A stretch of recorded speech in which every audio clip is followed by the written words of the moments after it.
Voici des pépites dans le domaine de la télédétection, science géospatiale consistant à obtenir des informations sur des objets ou surfaces à distance. Ces étudiants de l'université Félix Houphouët-Boigny animent un stand au marché africain des solutions spatiales. On sensibilise les jeunes comme nous à venir s'inscrire au CURAD pour venir faire la géomatie, vu que c'est une filière d'avenir. À travers le marché africain des solutions spatiales, le continent veut s'implanter comme un acteur clé du secteur spatial.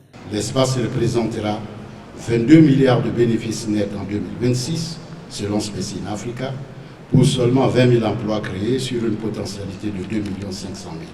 Seulement 0,02% de ces 22 milliards reviennent à l'Afrique. Tout cela est détenu par les multinationales et les compagnies étrangères. C'est cette lourde tâche que votre serviteur, à la tête de l'Agence spatiale africaine, se doit d'inverser. La Côte d'Ivoire encourage la conquête spatiale. Le pays veut lancer son premier nanosatellite et envisage la création d'une agence chargée de coordonner cette activité.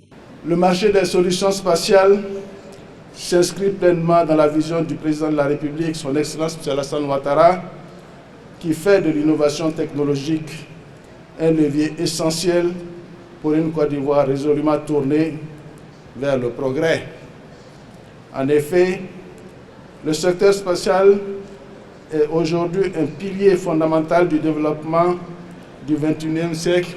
Du 6 au 8 mai 2025, plus de 300 exposants participent au marché africain des solutions spatiales. Au menu, des ateliers, panels et autres rencontres B2B.